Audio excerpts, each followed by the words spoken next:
والسلام على أشرف الأنبياء والمرسلين والحمد لله رب العالمين. أما بعد فأعوذ بالله من الشيطان الرجيم.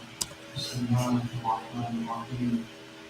لقد صدق الله رسوله الرؤيا بالحق لتدخلن المسجد الحرام إن شاء الله آمنين محلقين رؤوسكم ومقصرين لا تخافون فعلم ما لم تعلموا فجعل من دون الله فتحا قريبا. هو الذي أرسل رسوله بالهدى ودين الحق ليظهره على الدين كله وكفى بالله شهيدا. صدق الله العظيم. Alhamdulillah, my dear brothers, sisters in Islam. Alhamdulillah, the Prophet of Allah has gone through today the 26 days. This isn't just that reading resonates with you. It isn't just that subhanAllah that probably numerous khutbahs on life that learned about Allah, the lessons through this year also. But today, towards the end, before we went into Surah Al-Dariyat, there was a surah that Sheikh Ridwan was reciting, and that surah was Surah. And it's a surah that I implore every single one of us to actually go read. The translation, and if you can find the tafsir, whether it's tafsir al-Qurtubi, it's actually go read the tafsir of Imam Ibn Kathir. And the reason why I'm saying this is because even the Prophet ﷺ, almost in every one of his khutbahs that he used to give, he used to recite Surah Qaf in that khutbah that he would recite. Anytime he would give khutbah, he would always come back to an ayah, he would refer back to it. And it's because it's a reminder, a constant reminder of the reason why we as Insan are on this earth. And it also reminds us, following on, not just yesterday when we were talking about the aspects of respect, the rights that you have, the rights that parents have, the rights that children have, the rights that neighbors have, the rights that Muslims have, the rights that non-Muslims have, and gaining forgiveness from those that are the creation of Allah, as well as trying to gain the forgiveness of Allah in itself. But throughout this surah, when you look at what Allah subhanahu wa ta'ala is talking about, in the beginning aspects, because a lot of times we go through life thinking that something will be brushed under the carpet. If I do a sin, no one's around, no one will know. If I do something wrong and no one is there, no one can hold me accountable to it. And what we fail to realize is Allah subhanahu wa ta'ala has a book that is kept, and He knows every single thing about us. The sifa of Allah when He says that I am Alim and I am Khabir, that I am all-knowing and I know the intricacies of everything about me. I know what is to come, I know what has come, I know what is going to come, I know what is happening, I know each and every single situation of every creation of Allah. Now imagine, I want you to imagine this. There are times, and for those of you that watch sports, subhanAllah, you have a position player that is specifically assigned to another position player, right? So if you're playing basketball, for example, you have a point guard, the person who brings the ball up and dribbles the ball. But you will have a guard that will be defending the point guard, who specializes, if there's a person who's really quick, he's going to have to be quick and he's going to have to be with him. And while they're watching the ball, while they're watching that person, who they're defending that person, subhanAllah, they don't see everything else that is going behind them. They have to have signals and everything sent to them. And you have to game plan, and you have to do all of these aspects. For example, when you're looking at when you're in construction, right? You're managing construction. In order for a building to be built, you have to have 10 or 15 disciplines that are watching at all time. You have to have a project manager, and the project manager has to have managers within the divisions. This person is putting up the steel, this person is doing the block work, this person is going to be doing the plasterboarding and the skirting and the plastering, and then you've got the guys doing the rendering, and then you've got the finishing and the piping and all the electrical, and these are all different trades that have to come together, and then you have this massive spreadsheet just for one building to go on.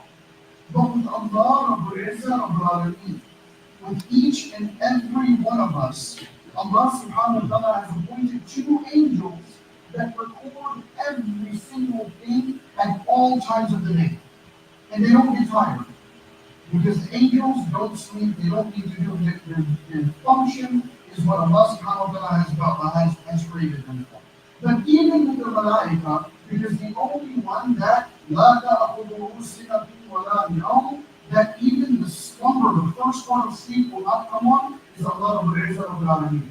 So even the malaikas that are assigned to you, subhanAllah, they have a change of guard.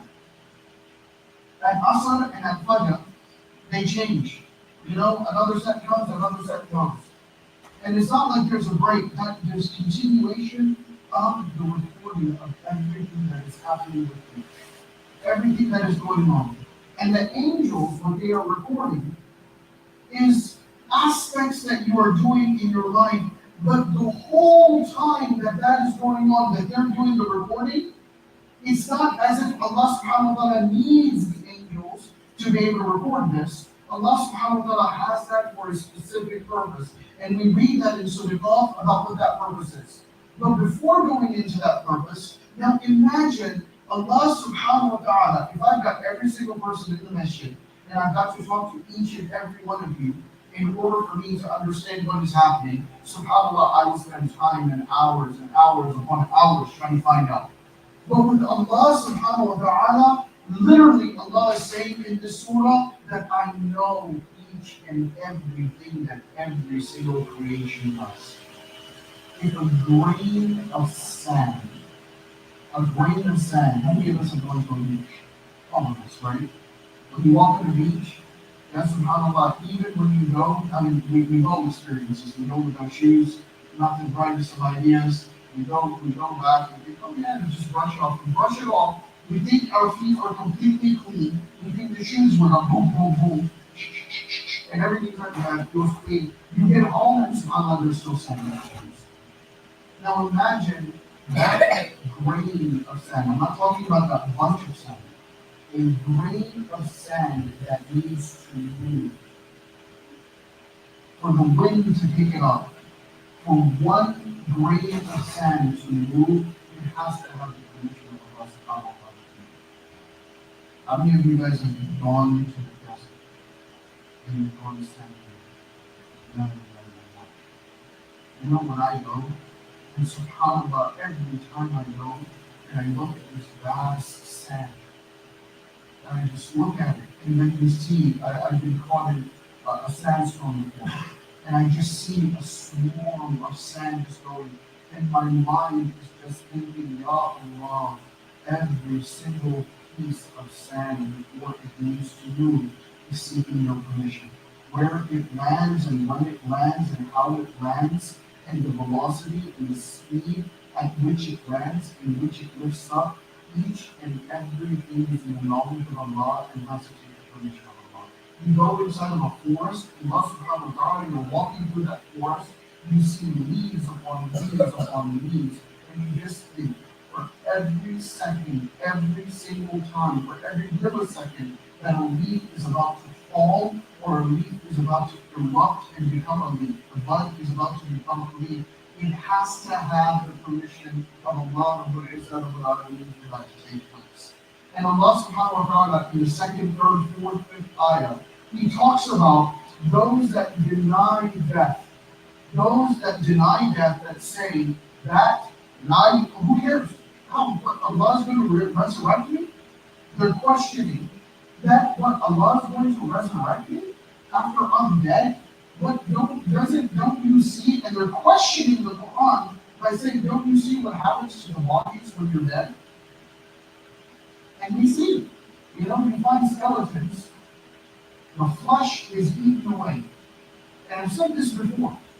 When the flesh gets eaten away, it gets eaten away by insects, by whatever is in the ground. It starts to eat it away and it decomposes. When each of your flesh, now let me give you an example. Today, how many of you had any kind of meat today? A meat dish today. You guys have a meat dish today, chicken, lamb, whatever, right?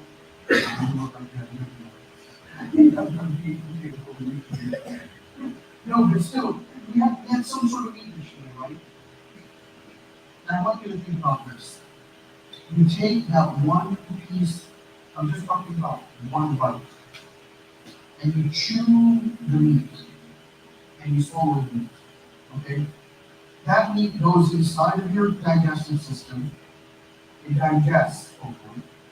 It becomes a part of your body, and the aspects that are waste come out of your body and go into your sewer system. But the rest that remains is still inside of your body. And you eat the meat over and over, you eat whatever you eat every single day, right, of your life. Not every single day of your life, but whatever number of days of your life. You then pass away. When you pass away, and may Allah protect us from this, and may Allah keep our bodies preserved for those out of the aspect of the honor of having shahada. But one person is buried inside of the grave. And then your body starts to get consumed by the little whatever, whether they're ants, whatever they are, they start to get consumed inside of the grave. That ant, let's just say it's an ant, that ant that is eating you, or termite that is eating you, then curls back into and burrows back into the home that it's living in. And then the ant eater comes, takes his snout, sucks out those ants that has eaten part of your body, and then it eats it. And then that ant eater passes away, and then another set of insects eats that ant eater, and then something else in the cycle keeps going on. All the way up until Yom Qiyam. All the way up until Yom Qiyam. So now, the particle that you've eaten that became of the meat that you ate became part of your flesh. Your flesh became part of the insect's flesh, which became eaten by another insect or another animal, another creation, another creation, another creation, another creation. And subhanAllah, Allah subhanahu wa ta'ala says, what, you don't think I'm going to raise you? Body and soul? And subhanAllah, on the day of judgment, with one amr of the when ونفخ في الصور ذلك اليوم الوعيد وجاءت سكرة الموت بالحق ذلك ما كنت منه تحيد ونفخ في الصور ذلك اليوم الوعيد. That when your trumpet is blown, when the day of judgment comes and that trumpet is blown, and Allah subhanahu wa ta'ala is going to raise us with one amr of kun. Every single particle that is spread across the world, every single way, wherever that particle had landed and whatever you became part of, all of that starts to get divided out, and all of a sudden you're going to see a shh, and then you're there. You're physically brought back in front of Allah as you were. And every single particle that you ate, that became part of you, gets taken out of you, and then it goes back to the creation that it was. And then on that day, Allah subhanahu wa ta'ala, for those of us that denied, Allah will then take the blinders that are in front of our eyes, and He will say, لَقَدْ كُنْتَ فِي غَفْلَةٍ مِّنْ هَذَا فَكَشَفْنَا عَنْكَ غِطَاءَكَ فَبَصَرُكَ الْيَوْمَ حَدِيدٌ. That which you denied, now you're going to see it on this day. It's going to be clear as day what I told you about and what I wanted. When the Prophet ﷺ was constantly telling you that be careful with what you do. Be obedient with Allah. Be obedient with Allah. But when we deny and we go against what Allah subhanahu wa ta'ala has told us, and we go against the commands and the hukm of Allah, that is a day that we don't want to be part of. And all I kept thinking about today when we were in Rome, all that kept ringing in my head was, Ya Allah, am I safe? And then I couldn't hold myself because I just kept thinking, if the Prophet of Allah sallallahu alaihi wasallam is telling Aisha radiallahu anha that everyone is going to be saying me on the day of judgment. Everyone is going to be worried about me, to the point where Allah says, وَأُمِّهِ وَأَبِيهِ وَصَاحِبَتِهِ Subhanallah, that the mother will deny the child. The mother will deny the child. Even the person that you spend most of your life with, if you're married, and you spend the sahibatihi wa bani, the one that is laying in bed next to you, the sahib that is laying in bed next to you all his life, even your own partner that you think you're all lovey-dovey with, and you think, oh, I love you, and you love me, and sweetie, and all this other stuff, on that day of judgment ain't going to be no sweet. It's going to be like, no, baby, I'm alone. I've got myself to worry about. You've got yourself to worry about. To the point where the Prophet of Allah sallallahu alaihi wasallam said that, remember, you have your grave to lay in and I have mine to lay in. This is Rasulullah sallallahu alaihi wasallam talking about this. And what are we going to do on that day when we are sinning and we've done something in which Allah subhanahu wa ta'ala is not happy with? If we've broken the command of Allah, and all I kept thinking about was, what am I going to do on that day? Ya Allah, what am I going to do? How am I going to answer you? Because I only know what I've done. You only know what you've done. Only you know the intent that you've done. If you've done a sin quietly and you've done it without anyone knowing, that is between you and Allah alone. That preparation, and then what is to come when that time of judgment comes and Allah subhanahu wa ta'ala says, I am the most just. But then Jahannam starts to call out, Hal min mazid, Hal min mazid, Hal min mazid. Give me more, I'm hungry. Jahannam is going to be calling out saying, oh Allah, give me more. Because we're going to be fueled for those that disbelieve and are going to go to Jahannam. You're going to be literally fuel for the fire. And it's going to be calling out, give me more, give me more. And Jahannam is going to be angry. And for those of you that have been attending the Sihr courses, the untying the night courses that we've done, the 3 parts that we've done, and we're going to go into the 4th part, you will know that I mentioned one of the surahs called Falaq. Falaq is known as gate break, but it's like ripping apart. And there's a gate in Jahannam called Falaq, meaning it's just going to rip apart the fire. When Allah subhanahu wa ta'ala releases it, it's going to rip apart and it's going to want to bring people in.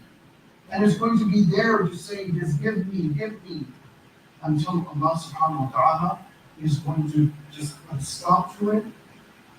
And then he turns to the ones who have glad tidings. And can you imagine the one who have glad tidings?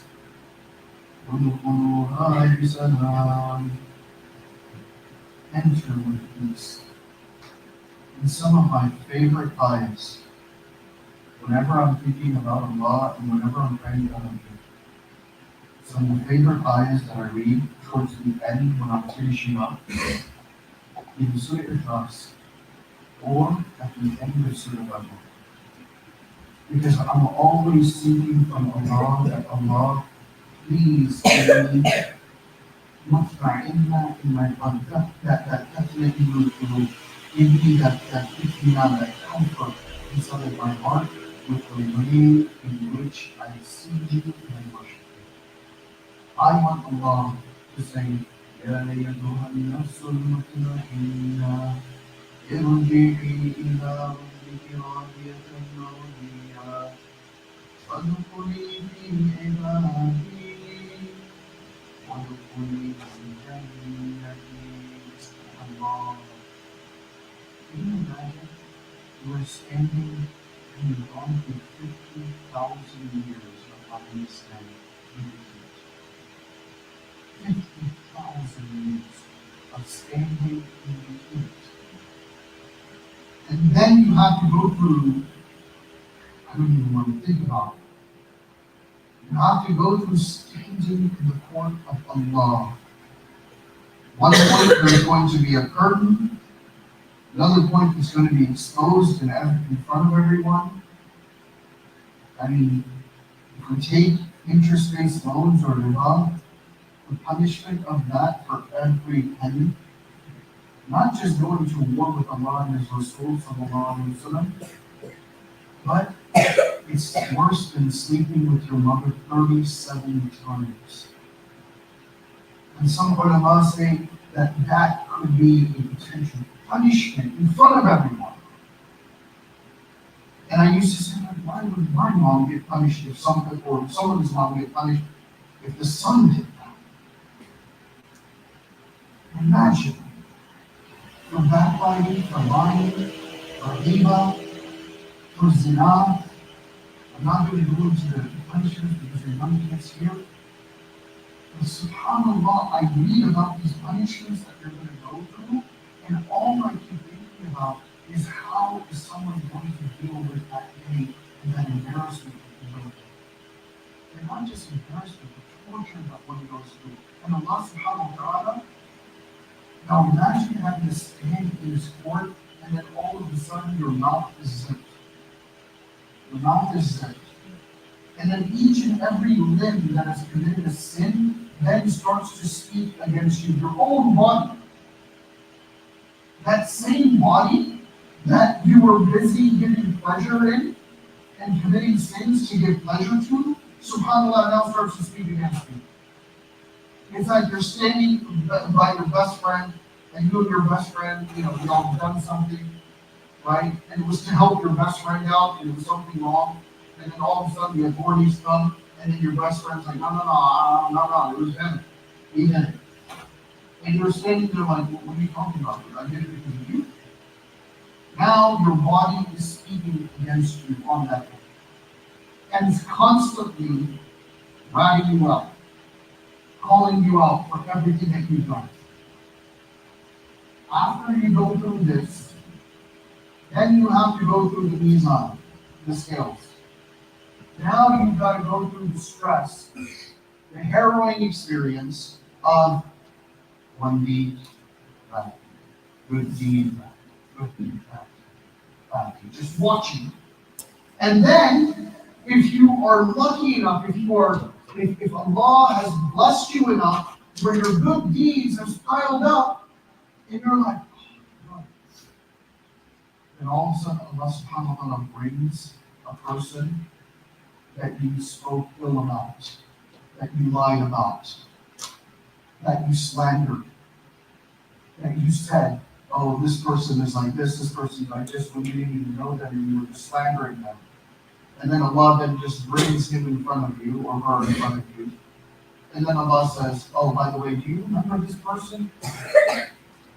And then He says to the tongue, now I want you to say, what did you say about this person? You did this wrong, you did of this person, your deed, go into this person's name.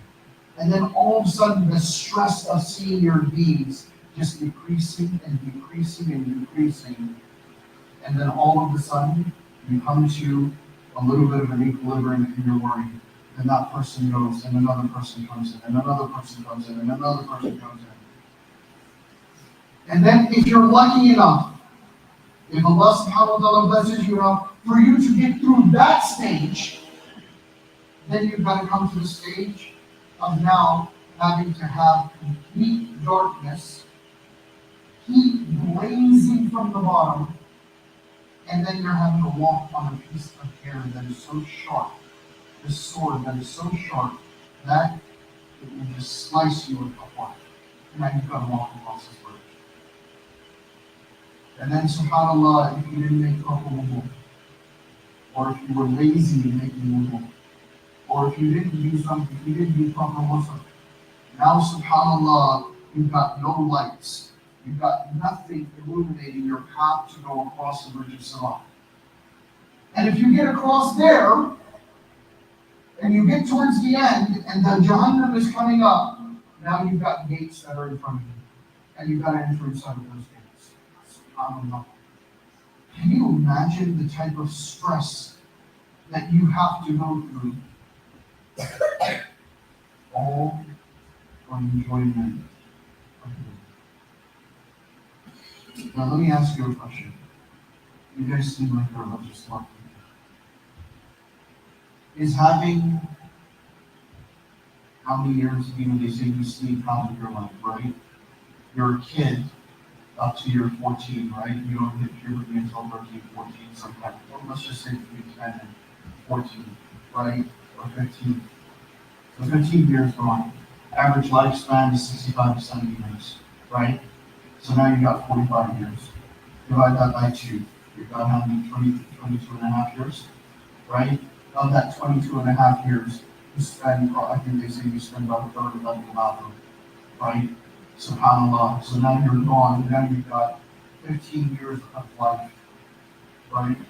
And of those 15 years of life, of that spending in the bathroom and then also spending eating, SubhanAllah, you only got actual 10 years of actual life. And in that 10 years or 15 years of actual life, is it worth? Is it worth going through that stress? I'm going to go have fun. And the dictionary of fun is the act of faith. The English dictionary. It's literally the act of faith. And subhanAllah, now I want to go have fun, and that fun that I'm going to have, I'm going to be disobedient to Allah subhanahu wa ta'ala. And in that disobedience with Allah subhanahu wa ta'ala, is it worth going through that stress and transition? Is living in a big house, having a really nice car, if you can't afford it, but then you go and you do use halal means to do it, is having that really nice steak or juicy barbecue that is not halal, is it worth paying your dua for 40 days because you indulged in something that was not halal? Is that drink, I'm not going to say what time because there are kids here, is that drink, and essentially losing your mind and losing your senses because of this drink, and then waking up with a hangover and feeling sick, is that worth it? Is going and hitting that, taking a, is it worth it? Oh, dude, it feels good. Is that high worth it? To have to go and face that on the day of judgment? It's not. It is not.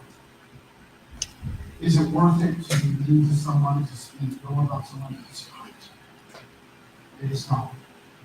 I'd rather have someone do wrong to me, be abusive towards me in terms of verbally abusive and stuff, and be like, hey, you want to talk bad about me? Alhamdulillah, I'm sending you a gift. Because you're about to give me a major gift on the day of judgment. Just paying $5. Is it worth sending astaghfirullah, horrible images that your parents would be ashamed of if they saw, or if the world saw to someone you don't even know? It's not worth it. It just is not. And when I'm going through the surah, I'm listening to the surah, all I keep thinking about is, Ya Allah, please, I'm begging you, protect me from being amongst those whom you are displeased with, oh Allah. Protect me from being amongst those whom have been disobedient. And it doesn't mean that just because we say we are Muslim, that we're okay. Because when we say in Surah Al-Fatiha, غير المغضوب عليهم ولا الضالين,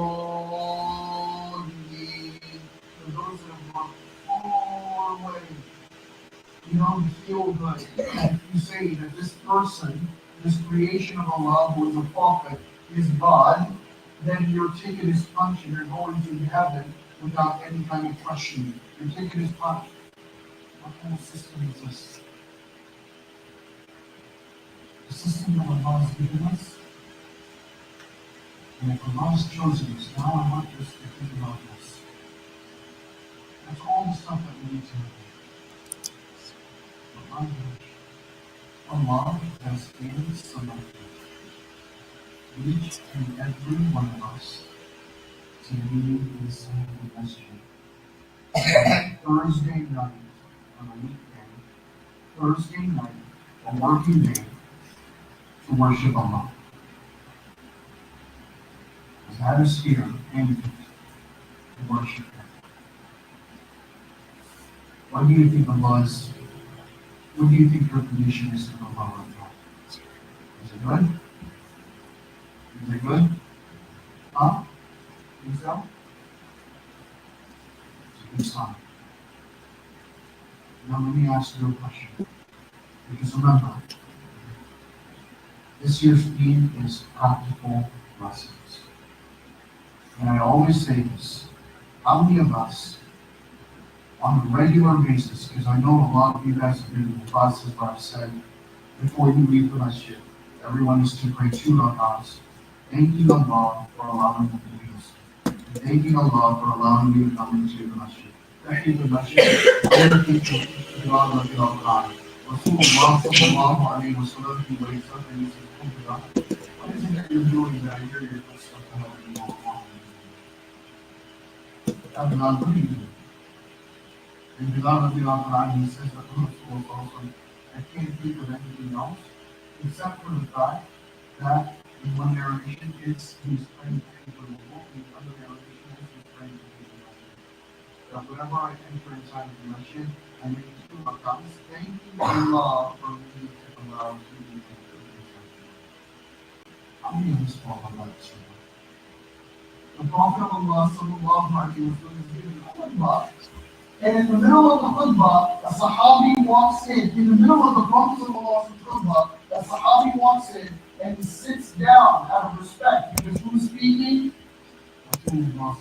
Habibullah sallallahu alayhi wa sallam, beloved to Allah, is speaking. The one who the Quran is being revealed to. He is speaking. And the Sahabi sits down, and Rasulullah sallallahu alayhi wa sallam stops the khutbah. And he says to the Sahabi, he says, have you made your name?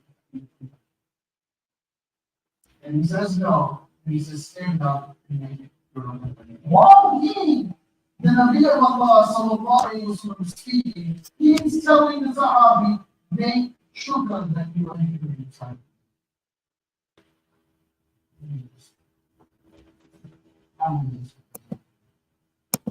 How many of us, believe me, rushing into the masjid, we're busy, talking to everyone else, all the creation we're talking to, don't come in the spiritual hospital, which is in masjid. How many of us have the blessing of being able to take that nice water when it's Ramadan, and turn on the cold water when it's hot, and we wash our hands and we wash with that cold, nice water, and then we do wudu. How many of us have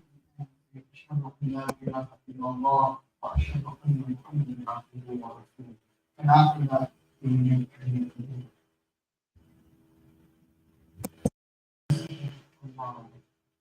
or even doing sadaqah when we give sadaqah. How many of us thank Allah when something goes good? You know, we go into this culture, and I'm not saying this is bad. I'm not saying this is bad. It's awesome because people do such shukr all the time, right? Fighters, they win and they go in, they do such you know what I mean? A goal is scored and they go and do such and those are the ones that become our heroes, right? SubhanAllah, oh man, this such fighter is a Muslim, mashallah, he won and the first thing he did was such shukr. oh, this person scored a goal, and look, the first thing he did was he made sajda al-shukr. Alhamdulillah, it's an awesome thing that they're remembering Allah. And then and they give the speech of doing that. But just like they are doing it, and we as insan are getting happy and we're saying, oh, look at that. Can you imagine? This is insan. Can you imagine every single time we make shukr of Allah allowing us to enter inside of the masjid? We make shukr by praying 2 rakats. That's going to be 4 sajdas. Every single time we thank Allah for allowing us to enter into the masjid. We thank Allah for giving sadaqah. We thank Allah for whatever difficult situation we're going through, and then Allah makes a way out for us. We thank Him and we make 2 rakats.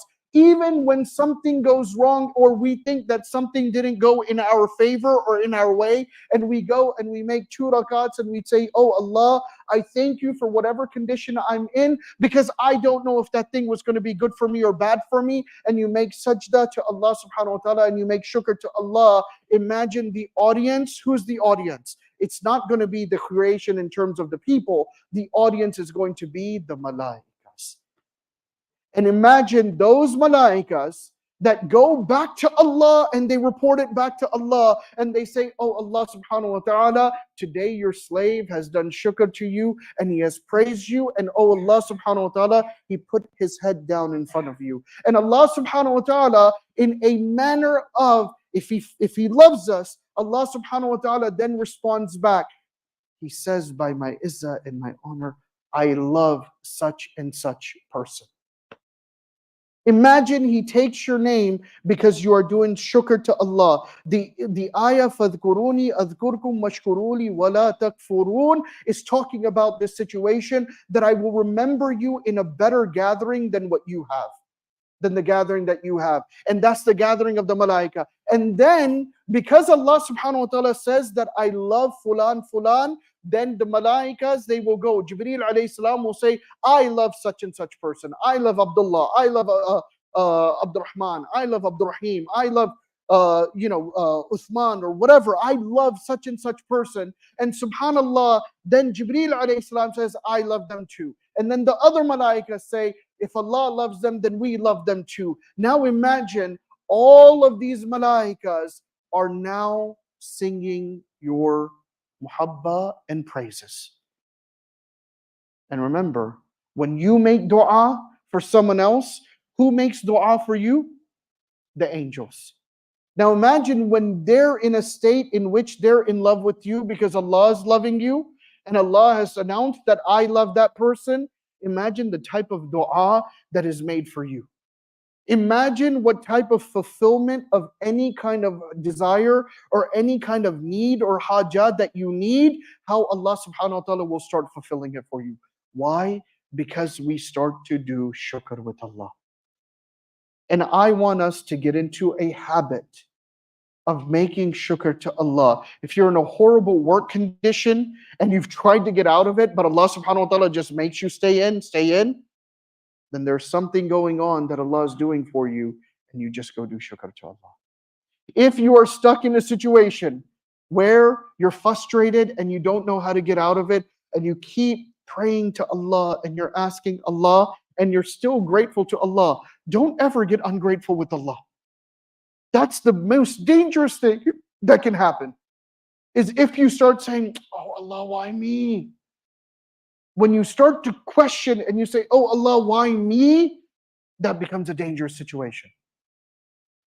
But if you change that and you say, Ya Allah, Alhamdulillah for what you've put me through. Oh Allah, you know what's good for me. You change the wording, and then you see how Allah subhanahu wa ta'ala will make a makhraj for you out of whatever you're in. And then why wouldn't you be from amongst those that are udkhuluha bi salam? May Allah subhanahu wa ta'ala forgive us. May Allah subhanahu wa ta'ala guide us. I'm sorry I've taken so long. But may Allah subhanahu wa ta'ala make us from amongst the shakirin. May Allah subhanahu wa ta'ala make us from amongst the dhakirin. May Allah subhanahu wa ta'ala make us from amongst the sajideen, the raki'een, the qa'imeen. May Allah subhanahu wa ta'ala accept us. May Allah subhanahu wa ta'ala forgive us. And may Allah subhanahu wa ta'ala allow us to be remembered in a company that's better than ours. May Allah subhanahu wa ta'ala make it in a manner in which it's easy for you and I to really connect with Allah. May Allah subhanahu wa ta'ala use this Ramadan, may Allah subhanahu wa ta'ala use these nights to help cleanse our hearts and guide our hearts in a manner in which we can carry this on, not just till the end of Ramadan, not till the rest of the year, for the rest of our lives, because that is going to be the key for us. May Allah subhanahu wa ta'ala allow this to be our miftah, our key for the entry into Jannah. May Allah subhanahu wa ta'ala allow this to be a key for our forgiveness. And most importantly, may Allah subhanahu wa ta'ala allow this to be the key to earn Allah's rahmah and Allah's kindness, His karama. May Allah subhanahu wa ta'ala guide us. May Allah do this for us.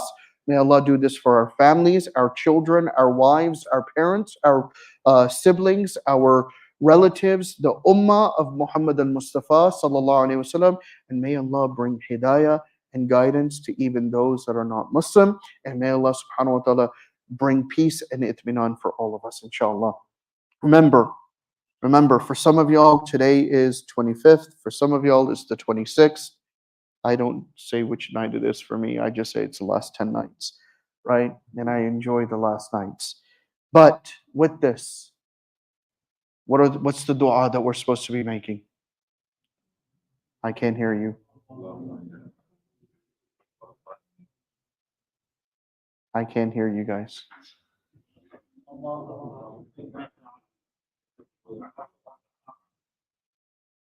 What I want to do before we start, Qiyam al-Layl, who's up today? Zaid? Ziad? You're up? I always make you nervous, don't I? I'm sorry, bro. Okay. We've got half an hour. Ziad, what are your Surah Ma'arij? Okay. 2 or 4? 2? Right. We're going to do 2 rakahs. We're going to break. And then I want us to do the salawat I want us to do, but I want you guys to do it alone because it can't just be done where you're listening to me doing it. But I also want you guys to do the Allahumma innaka afuwwun tuhibbul afwa fa'fu anni.